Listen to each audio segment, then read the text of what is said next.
Hello friends, welcome to channel with Dakshika.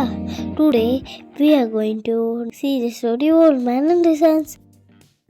Old Man and His Sons story. Once was a old man. He had two sons. They were always fighting with each other. So their father very sad.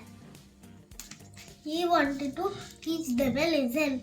He gave bundle of sticks, asked them to break it together, but they could not.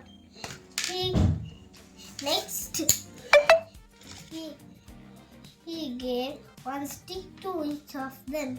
A broke it easily. They realized that don't fight